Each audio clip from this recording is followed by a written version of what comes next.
Olá, assinante Unidharma, que alegria e que felicidade podermos estar aqui mais uma vez, desta vez para tratarmos exatamente disso, da felicidade, o curso da felicidade. Que bacana!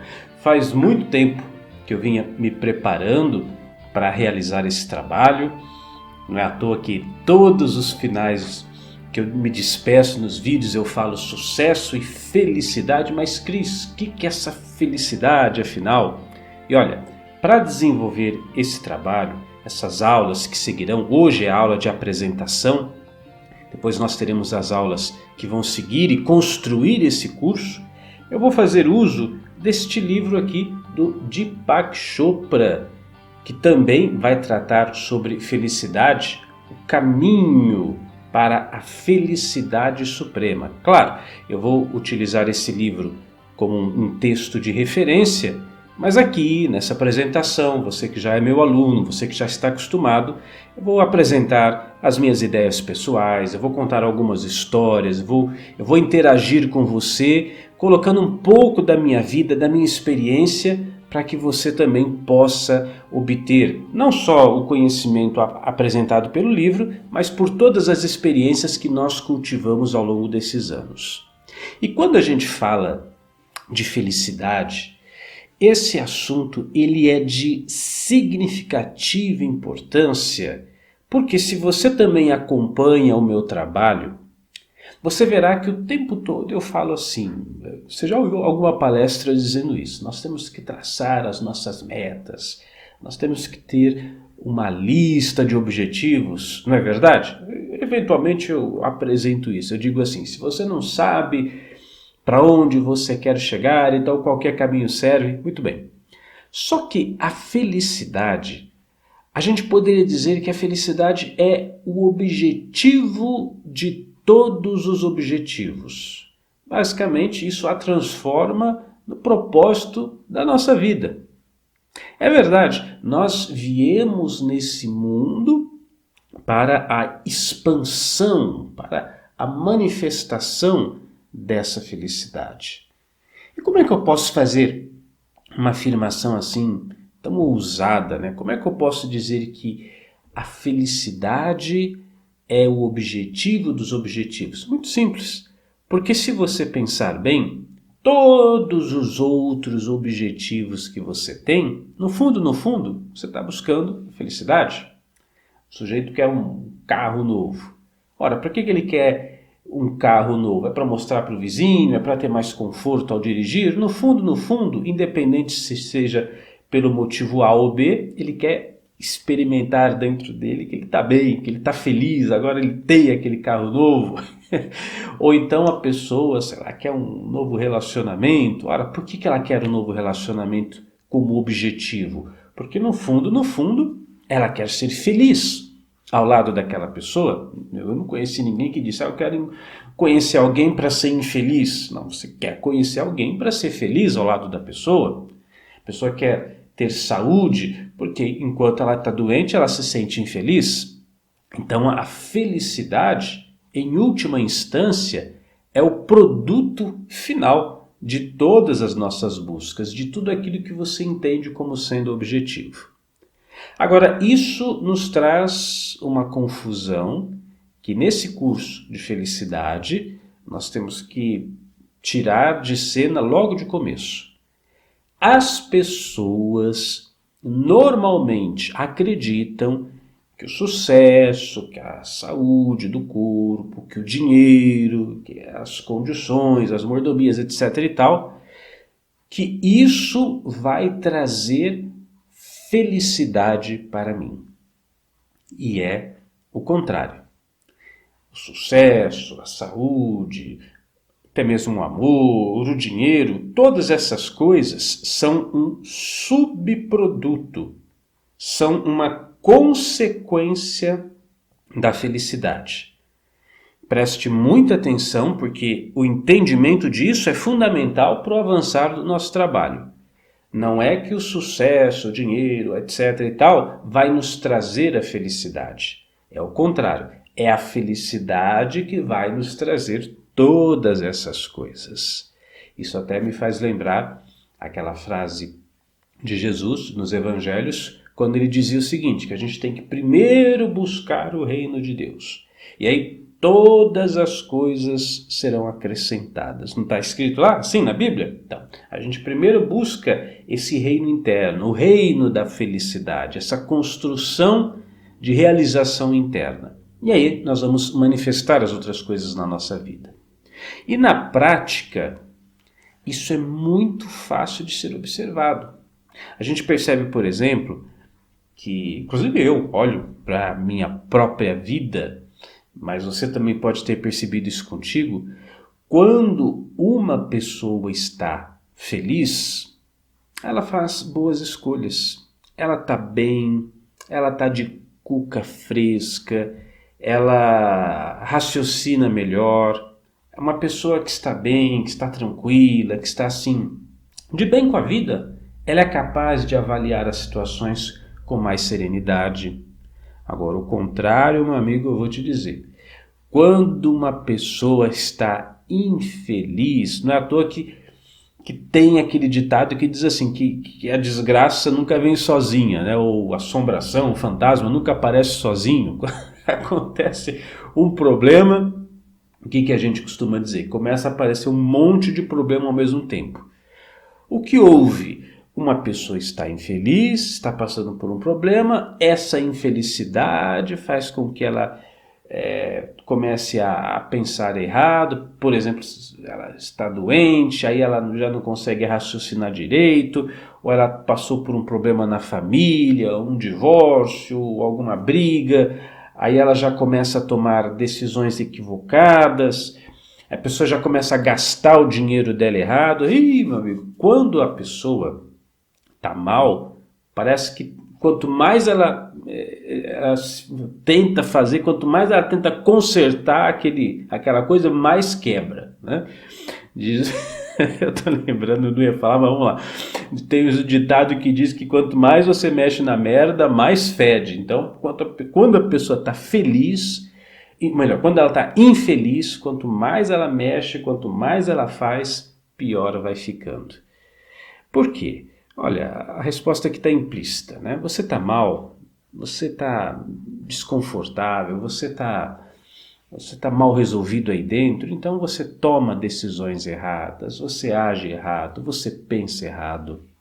Por isso que a gente está dizendo, o sucesso, a realização, as conquistas, dinheiro, saúde, tudo dando certo, isso não causa felicidade. É a felicidade que causa todas essas coisas. E como nós estamos fazendo um curso de felicidade, é importante você observar que até pouco tempo atrás, principalmente as ciências da psicologia, tratavam mais da infelicidade do que da felicidade em si. É verdade, até pouco tempo atrás, a psicologia do passado, quando eu estudei psicologia, por exemplo, a ideia era o seguinte, a infelicidade era tratada da mesma forma que o médico trata uma doença. Isso não mudou muito, para muita gente ainda continua assim. Porém, existem novas pesquisas que estão despontando, felizmente. Inclusive tem uma vertente de uma escola psicológica, não vou dizer que é recente, mas é nova, assim, muita gente ainda nem conhece a psicologia positiva, que dá mais ênfase, não para a infelicidade como uma doença, mas entendendo a felicidade como o estado natural. Esses tempos atrás eu conversava com um amigo que é psicólogo, aqui na cidade de Marília mesmo, e ele estava falando para mim que ele estava com alguns problemas no consultório dele, porque a clientela vinha caindo e que o paciente começa o tratamento da psicologia, está lá com, sei lá, teve uma perda familiar, ou passou algum problema, começa o tratamento, fica bom e já vai embora. E eu falei para ele, olha, talvez a direção da sua abordagem não seja das melhores. Você como psicólogo, está se propondo a atender as pessoas que têm problemas. E se você mudar a direção do seu trabalho, em vez de colocar a sua proposta como psicólogo e atender pessoas que têm problemas, por que você não oferece soluções para pessoas que querem ampliar os seus potenciais, pessoas que querem melhorar as suas habilidades, que é o que eu mais faço, particularmente falando. Ele falou, é verdade, né? Aí nós conversamos sobre essa nova corrente da psicologia positiva e pelo que eu estou sabendo ele já está entrando nessa, porque é mais ou menos assim. E eu concordo basicamente com isso, que nós nascemos, nós viemos a esse mundo para manifestar a nossa plena felicidade. Existem, sim, alguns estudos que dizem que esse nível de felicidade ele pode ter influências genéticas, isso a gente vai encontrar. Mas, por outro lado, existem pesquisas muito sérias, uma delas coordenada pela doutora Sonja, uma das pesquisadoras, doutora Sonja, doutor Ed Diener e também o doutor Marty Seligman. Eles estão criando algumas pesquisas, eles continuam fazendo esse trabalho, e uma das pesquisas já conhecidas dele no meio acadêmico é chamado da Fórmula da Felicidade. Essa Fórmula da Felicidade é muito interessante, que eles colocam assim, felicidade, eles fazem uma equação. Então, F é igual a L mais C mais A, sendo que F seria de felicidade, é igual a limites pré-estabelecidos mais as condições de vida mais as atividades voluntárias. Nessa apresentação de hoje, nós vamos ver essas três coisas. F é igual a L mais C mais A.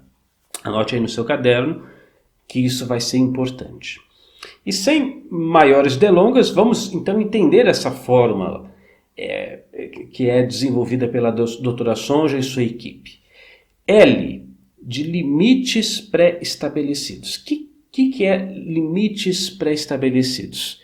Limites pré-estabelecidos, inclusive eu gostaria que você, se você estiver anotando, e seria bom se anotasse, você escreve assim, limites pré-estabelecidos, coloca na frente 40%. O que é esse 40%? 40% da experiência da felicidade, de acordo com a equipe da doutora Sonja, vem dos limites pré-estabelecidos. Limites pré-estabelecidos, como o próprio nome está dizendo, é aquilo que já está pré-estabelecido na sua cabeça para você aceitar ou não aquilo como sendo algo bom ou como sendo algo ruim. Você já ouviu aquela comparação quando o sujeito pega um copo de água pela metade e aí a pessoa fala, o que é isso? Isso aqui é um copo de água meio vazio. E a outra pessoa vai dizer, isso aqui é um copo de água meio cheio. Então, os limites, esses limites de interpretação da realidade estão aqui já pré-estabelecidos em meu ser, dentro de mim. Então, algumas pessoas vão observar, normalmente as pessoas infelizes, elas vão observar um evento e vão ver que essa situação é um problema. Olha, isso aí é bom não mexer com isso aí, olha, isso aí vai dar problema, olha essa situação, tá vendo? Eu sabia que não ia dar certo. Já as pessoas que têm aquela predisposição para a felicidade, elas veem uma situação, às vezes a mesma situação, só que elas veem aquilo como uma oportunidade. Aqui na Unidarma, nós temos um outro curso chamado Mente Positiva, o lado bom da vida, onde a gente explora muito essa situação. Se você quiser desenvolver essa habilidade, responsável por 40%, de acordo com as pesquisas, pelo nosso índice de felicidade, lá no curso Mente Positiva também a gente aborda bastante. Vou dar um exemplo. Eu conheço uma mulher, ela não é cliente minha não, é uma conhecida. Eu já conheço ela há um certo tempo e o filho dela entrou na faculdade. E quando o filho dela entrou na faculdade, ela ficou assim, bastante decepcionada. Você vê, estranho, né? O filho entrou na faculdade, ficou decepcionada, porque agora ele foi na faculdade, agora ele não vai ficar mais em casa, porque o filho teve que morar em outra cidade, vai ficar distante, eu estou muito triste, porque eu queria que ele ficasse aqui e tal, etc. Aí ela se queixava muito disso. Depois o filho se formou na faculdade, já saiu da faculdade, já conseguiu emprego, já está trabalhando, já tem uma autonomia. E lá vem ela reclamando de novo. Agora ele não vai depender mais de mim, eu dava a mesada para ele, agora a gente não tem mais como ajudar. Ele veio falar para mim, a mãe contando, ele veio falar para mim que não é para a gente ajudar mais financeiramente, e a gente às vezes fica sem saber o que fazer.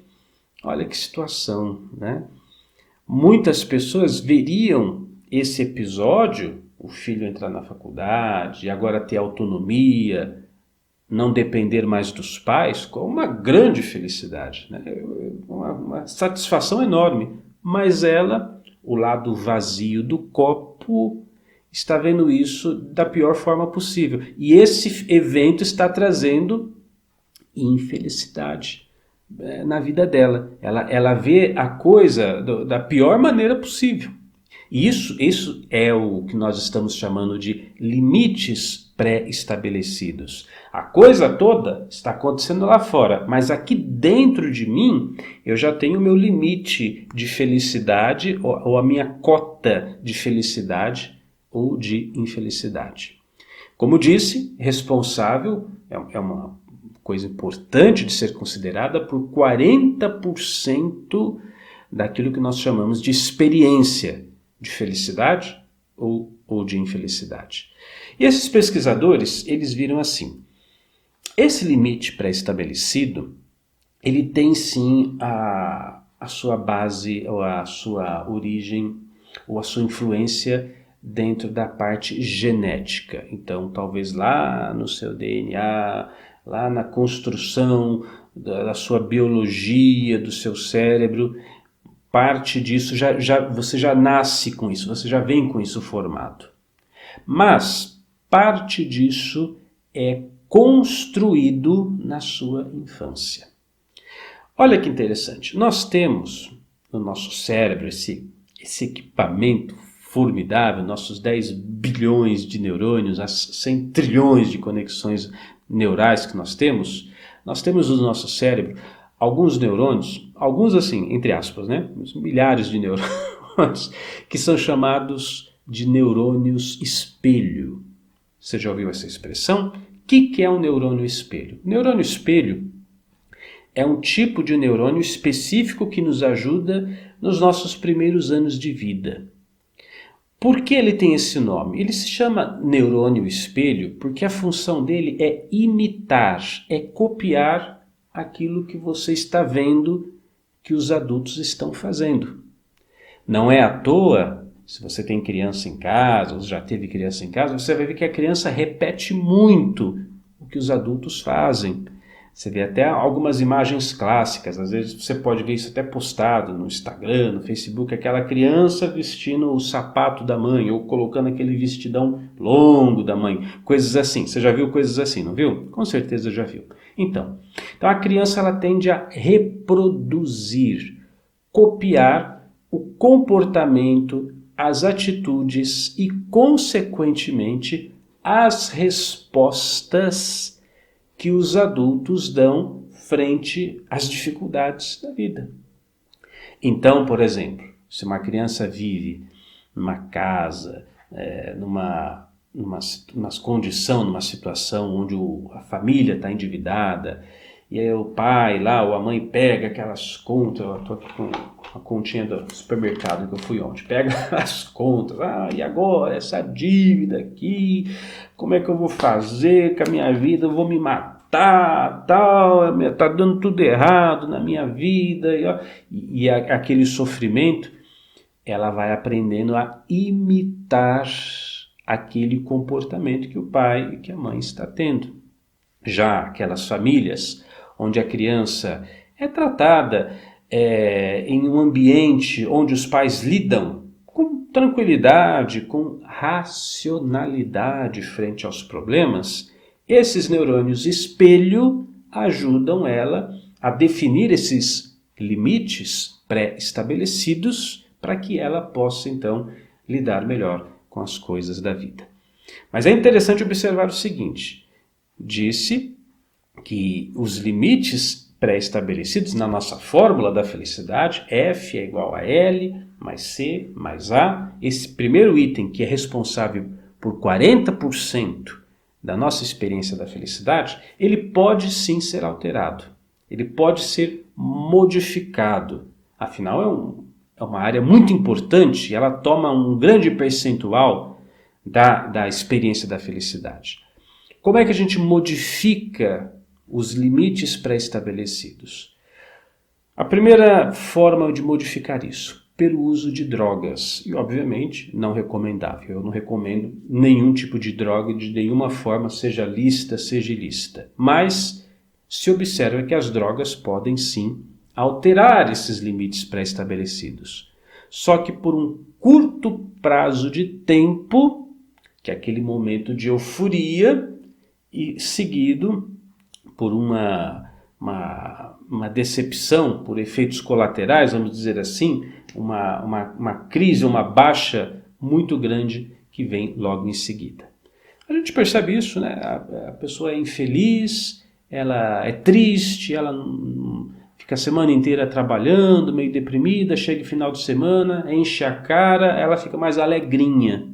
Ora, o que aconteceu? Ela tomou uma droga, no caso a bebida alcoólica, que é uma droga lícita na nossa sociedade, e ela modificou o nível de felicidade dela. Só que depois vem a ressaca e tudo mais. Então eu não recomendo esse tipo de subterfúgio para você alterar os seus níveis, dos seus limites pré-estabelecidos. Qual outra forma de modificar isso? Outra forma, por meio de um trabalho de aconselhamento, de terapia ou fazendo uso de reprogramações mentais.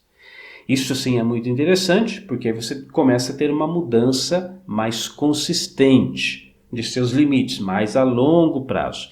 Porque a terapia ou o uso constante da reprogramação mental vai fazer no seu cérebro uma modificação das suas crenças, do modo como você concebe a realidade. Então você vê aquela situação daquela maneira e agora você começa a ver o lado cheio do copo, você começa a ver o lado bom da vida, lembrando aí do curso. E uma terceira forma que pode sim trazer mudanças do seu limite pré-estabelecido é a prática da meditação. Não é à toa que a meditação entra aí em vários cursos, em várias apresentações, como um remédio muito poderoso para muitos de nossos problemas, e no caso aqui a meditação entra também como um modificador dos limites pré-estabelecidos. Existem estudos muito sérios a respeito disso, principalmente nos Estados Unidos. Eles têm desenvolvido muito nessa área, porque para muitas pessoas, meditação ainda é aquela coisa mística, né? Eu vou fechar os meus olhos, eu vou meditar assim, abrir meus chakras, eu vou entrar no astral. Hoje já se entende a meditação de uma forma mais científica.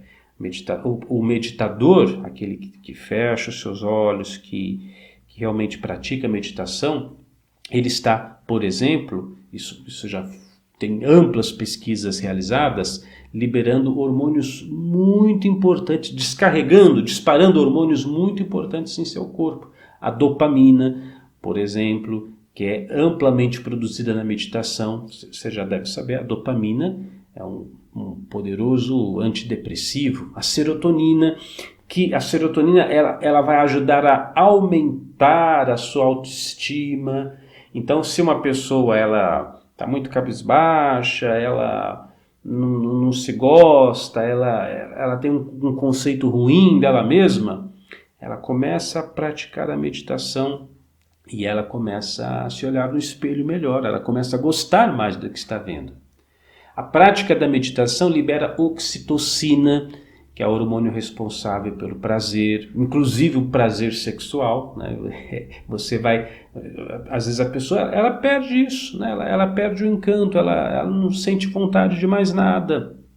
A meditação vai liberar algumas endorfinas. Endorfina é um analgésico, então uma pessoa que está com alguma doença, está sentindo dores no corpo, ela se torna um meditador. Uma pessoa, por exemplo, que tem fibromialgia, que tem dores constantes, ela se torna um meditador, começa a liberar endorfina e ela tem uma melhora naquele quadro de dor. Enfim, é excelente para tudo. Então, essa prática da meditação também faz com que esses limites pré-estabelecidos sejam alterados.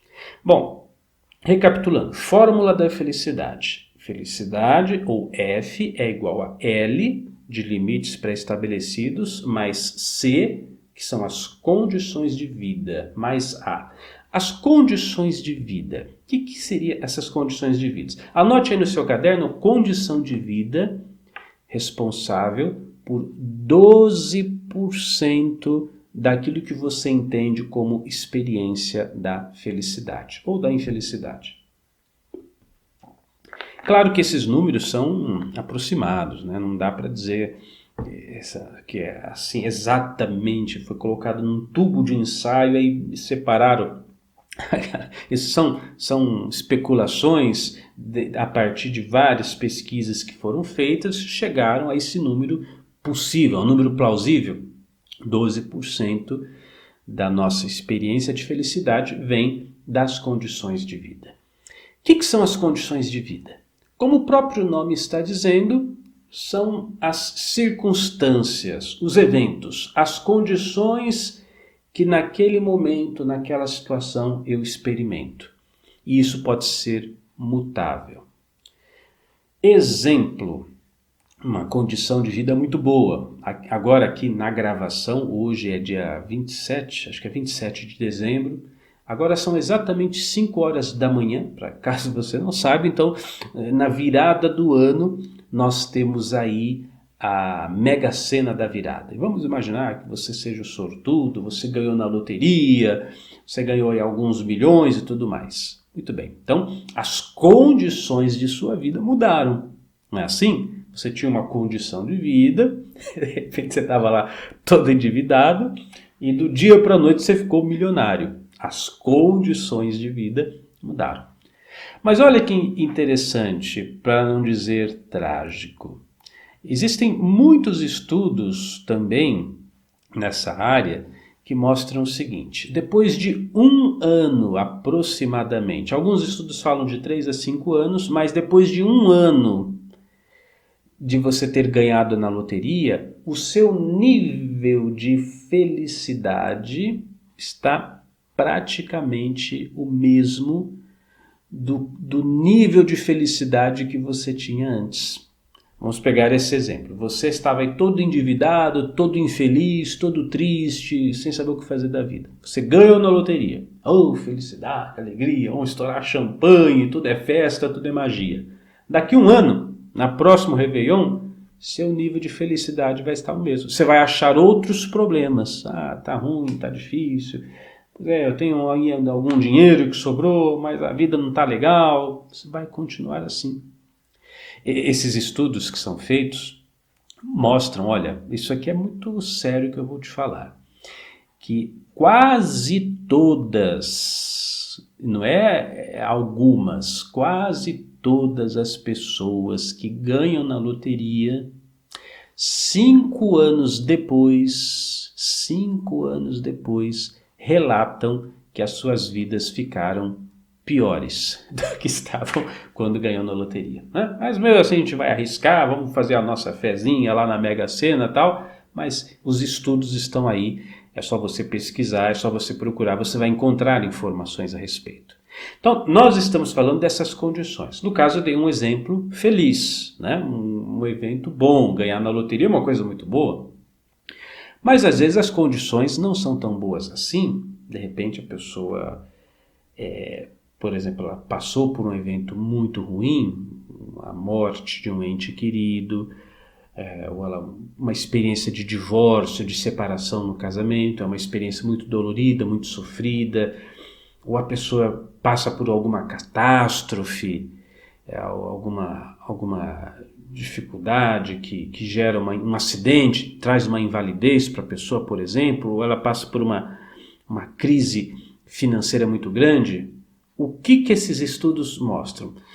Que nesse percentual de condição de vida, no caso agora uma condição de vida ruim, que o nível de felicidade desta pessoa, se ela é feliz ou se ela é infeliz, tanto faz, não é alterado a longo prazo. Então você tem aquela experiência de felicidade comum que é sua, aí vem aquele evento infeliz na sua vida, claro, você fica triste, claro, você fica aborrecido, mas passado 1, 2 anos, logo você já está no mesmo padrão de felicidade. E isso é verdade. Eu tenho um colega, por exemplo, que ele sofreu um acidente e ele teve que amputar as 2 pernas. E olha que interessante, é uma pessoa muito feliz, de muito bem com a vida antes do acidente, né? É uma pessoa muito, vamos dizer assim, muito bem resolvida. Aí teve esse acidente, um acidente de carro, claro, um evento infeliz, uma tragédia, a família ficou completamente perplexa com a situação, transtornada com isso tudo, mas hoje, conversando com ele, você vê que ele é uma pessoa que está de bem com a vida, né? Tá normal, aquele sujeito que ele era, ele continua sendo, quer dizer, ele não entrou naquela depressão violenta e nunca mais saiu. Claro, teve um momento de baixa, o que é natural e esperado numa situação assim, mas hoje ele é o que ele sempre foi, não mudou muita coisa. Então, dentro desse aspecto de condições de vida, isso é muito importante que você compreenda. Eu gostaria que você destacasse aí nas suas anotações, as condições de vida, sejam positivas ou sejam negativas, a longo prazo não muda muita coisa, né? Você vê que as pessoas, nós, seres humanos, nós nos adaptamos. Eu já falava isso em outras palestras, em outras apresentações. Esses tempos atrás até gravei um vídeo lá no YouTube, eu falava sobre isso. O ser humano, ele se adapta. O ser humano é o animal, nós somos animais, né? Animais racionais, que mais sabe se adaptar no planeta Terra. Você vai ter em cada região do planeta um tipo de fauna e de flora específica. Lá na África você vai ter girafa, elefante, lá na Polo Norte você vai ter o pinguim, lá no deserto você vai ter, sei lá, escorpião, e assim vai. Cada lugar do planeta você tem um bicho, Agora, ser humano, nós, humanos, nós estamos em todo lugar. A gente está no norte, no sul, no quente, no frio, no deserto, no gelo. Por quê? Porque nós nos adaptamos. E isso é muito bacana. O ser humano sendo um ser altamente adaptável, ele é capaz de lidar melhor com essas condições de vida. Inclusive, existem estudos paralelos a esse que nós estamos falando, que mostram o seguinte: as pessoas que mais sabem se adaptar têm uma maior expectativa de vida. Então, se você é um sujeito que está disposto a desenvolver essa habilidade, em vez de ficar aí reclamando, tal, né? Aquela pessoa intransigente, aquela pessoa muito sistemática, esse aí não vive muito. Agora, se você está disposto à mudança, está aqui na Unidarma, aprendendo ideias novas, não, gente, vamos evoluir, vamos crescer, vamos mudar, vamos nos adaptar, você está aumentando a sua expectativa de vida. Bom, então, as condições de vida, só para fechar, são responsáveis por aproximadamente 12% daquilo que nós entendemos como experiência da felicidade. E agora, o último, que são as atividades voluntárias. Estas, sim, de extrema importância, elas são responsáveis por 48% daquilo que a gente entende por felicidade. Anote aí no seu caderno. Atividades voluntárias, uma flechinha aí, 48%. O que são as atividades voluntárias? São aquelas escolhas das coisas, enfim, daquilo que a gente decide que vai fazer na vida. Por exemplo, o que é uma atividade voluntária? Vamos lá no cinema, vamos lá no parque de diversão, vamos lá sei lá, em tal lugar para fazer uma viagem. Vamos, isso é uma atividade voluntária. Você poderia não ter ido. Agora, no final do ano, por exemplo, você que conhece meu trabalho sabe que eu faço atendimentos pela internet, a agenda está um pouco mais livre, porque um foi viajar, outro foi para outro lugar, um foi para a praia, um foi para o exterior.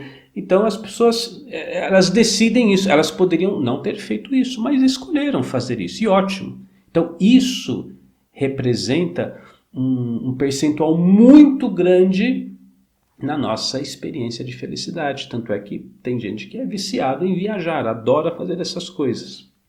Mas não só viagem, uma boa refeição que você faça, isso ajuda a melhorar os seus níveis de felicidade. O sexo, o prazer na cama, isso vai te ajudar.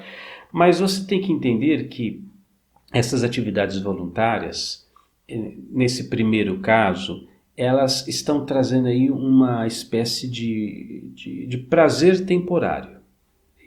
Você fica feliz, você está bem enquanto aquela atividade está acontecendo.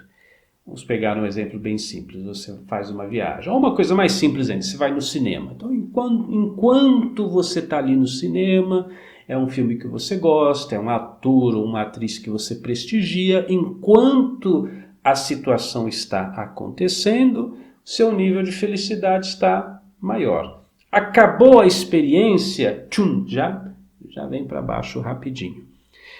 Esse é um jeito de fazer a coisa. Mas existe uma outra forma dentro das atividades voluntárias em que você amplia o seu nível de prazer e ele perdura, ele permanece, o que é melhor, perdura e permanece a longo prazo. E que tipo de atividades são essas? Aquelas que exploram a sua expressão criativa, quando você produz algo de bom, de belo, de agradável aos nossos olhos ou aos nossos ouvidos para o mundo, ou principalmente quando você leva felicidade para as outras pessoas. Preste muita atenção no que eu estou falando agora, porque aqui eu estou passando um pilar muito importante do nosso curso de felicidade. Vou recapitular passo a passo para você entender. Então, estou falando desse terceiro aspecto, atividades voluntárias, que são responsáveis por aproximadamente 48%, é um número muito grande, quase 50%, da nossa experiência de felicidade depende disso. E eu disse que essas atividades voluntárias, elas podem ser transitórias, ou seja, eu tenho um prazer na cama, no sexo, eu vou no cinema, eu faço uma viagem, isso dura enquanto dura aquela atividade, depois acabou. Ou eu tenho um jeito de ampliar o meu nível de felicidade e isso ser constante, duradouro e não experimentar um declínio. Quando eu estou levando felicidade para as outras pessoas. E aí vem aquela regra áurea, antiga, que diz o seguinte, né? Faça aos outros o que você gostaria que fizesse a você. É interessante a sabedoria antiga das escrituras, como elas trazem ensinamentos que hoje a ciência, porque isso aqui são pesquisas que estão mostrando, são pesquisas que trazem essas informações e mostram para nós aquilo que para os antigos era o óbvio. E você vê expressões de pessoas que teriam tudo para serem infelizes, né? Você pega personagens bem conhecidos, como por exemplo uma Madre Teresa de Calcutá, que vai lá para a Índia, freira, e enfim, deixa tudo, né? Deixa casa, deixa família e vai viver para cuidar dos menos favorecidos. E aí você olha no rosto de uma Madre Teresa de Calcutá, um sorriso, um olhar, uma expressão de felicidade, né? Madre Teresa já falecida. Ou então aqui no Brasil, o conhecido e amado pelos brasileiros, o Chico Xavier. Inclusive o Chico Xavier, que é tido assim, ele não é dos espíritas, Chico Xavier é de todos, né? Então, uma pessoa com uma saúde muito debilitada, uma pessoa assim com fraquinho, né? Você olha para aquelas fotos, aquelas imagens antigas, também já falecido Chico Xavier, todo debilitado, fraquinho, mas ajudando as pessoas, contribuindo com as pessoas, dando do seu tempo, da sua energia, da sua força e sempre com um sorriso nos lábios. Uma das pessoas mais felizes que já passou nesse planeta, Chico Xavier, e a vida dele foi se entregar, se dedicar para ajudar, para levar o bem, para fazer o bem para as outras pessoas. Então, vem hoje os pesquisadores e dizem exatamente a mesma coisa, que o maior percentual da nossa felicidade, de forma que perdure, de forma que fique assim com um efeito duradouro, é quando você faz o bem para alguém, quando você produz uma experiência de felicidade para uma outra pessoa. Na verdade, você está produzindo felicidade para você mesmo.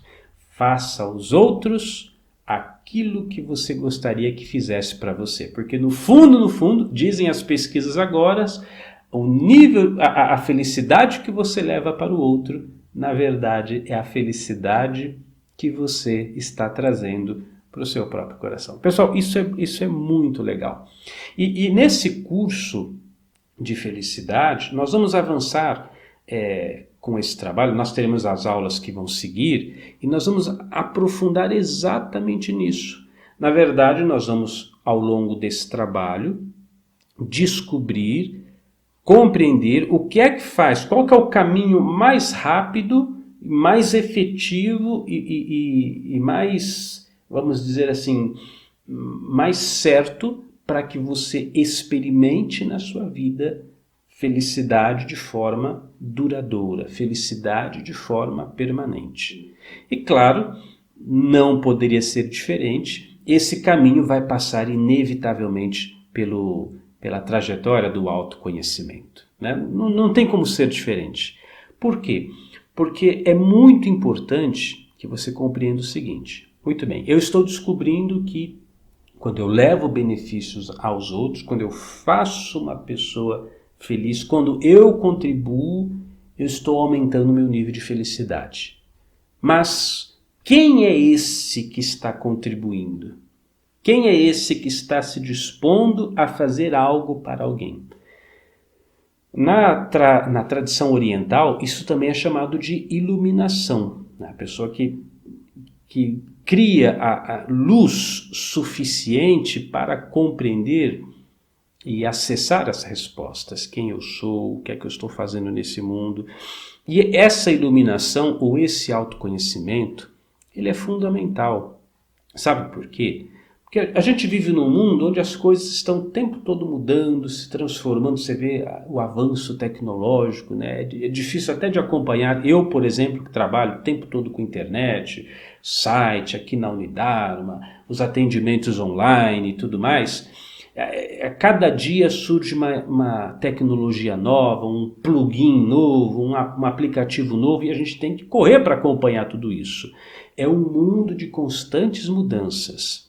Agora, nesse mundo de constante mudança, constante evolução, existe uma coisa que não muda. E essa coisa que não muda está aí dentro, em você mesmo. E por fim, mas também muito importante, eu gostaria que você considerasse o seguinte. Nessa fórmula da felicidade, vamos repeti-la? Eu quero que você memorize. F é igual a L mais C mais A. Felicidade é a somatória dos limites pré-estabelecidos, diga-se 40%, das condições de vida, diga-se 12%, e das atividades voluntárias, 48%, dessas três, qual é a experiência ou qual é a ação que as pessoas dão mais atenção, que elas mais valorizam? Aquela expressão da felicidade que menos conta. Não é que menos conta, que menos conta aqui na nossa matemática, na nossa fórmula, que são as condições de vida. É responsável por apenas 12%. Esse insight, essa ideia, eu gostaria muito que você tivesse, já estamos acabando, ao final dessa apresentação. Nós depositamos quase todos os nossos esforços, nós colocamos quase todas as nossas fichas naquilo que é responsável por 12% do que nós entendemos como felicidade, que são as condições de vida. Então é você trocar o carro, é você comprar um celular novo, é você estar com uma roupa nova, é você tomar uma bebida com os amigos, é você, sei lá, fazer alguma coisa externa, alguma coisa que mude a sua condição. As pessoas perdem tanto tempo com isso, gastam tanta energia com isso, se acabam, né? Tem aquele ditado que diz, eu não estou muito bem lembrado, a pessoa se mata de tanto trabalhar, acho que Dalai Lama falou isso, né? As pessoas gastam a vida inteira para ganhar dinheiro, e metade da vida para ganhar dinheiro e depois metade da vida gastando dinheiro para recuperar a vida que perderam. Então, meu amigo, esse insight é muito importante. Nós investimos muitas fichas no lugar errado. Apenas 12% condições de vida. Pegue as suas anotações e veja, apenas 12%. E quase todos, 100% dos nossos esforços estão ali. Sendo que, ao que eu falei agora, as atividades voluntárias são responsáveis por 48% daquilo que entendemos como experiência da felicidade, e a gente usa uma pequena parte do nosso tempo, ou da nossa dedicação, ou às vezes quase nada, dedicado a isso. E aí está você infeliz, de cabeça baixa, deprimido, desenchavido da vida, e não sabe por quê. Eu estou dando aqui a resposta para você.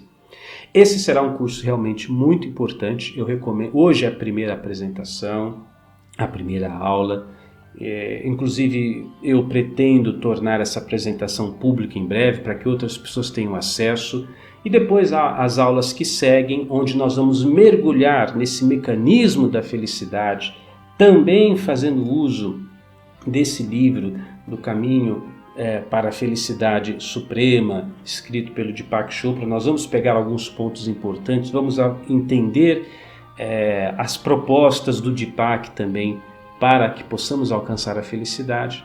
Eu tenho certeza que ao final dessa jornada, muito proveito, muita satisfação virá da sua parte, e também da minha parte, que afinal estou aqui contribuindo, estou fazendo aquilo que posso para ajudar você a conquistar isso. E como nós aprendemos, eu também vou sendo beneficiado, porque é dando que se recebe, não diz assim Francisco de Assis? E que você possa fazer uso desse conhecimento para depois levar essa informação para as pessoas que você ama e também para as pessoas que você não ama, para que você possa ser um divulgador do mundo dessa mensagem, para que esse mundo seja um lugar melhor para se viver. Eu sou Cris Almeida, sucesso e felicidade para você.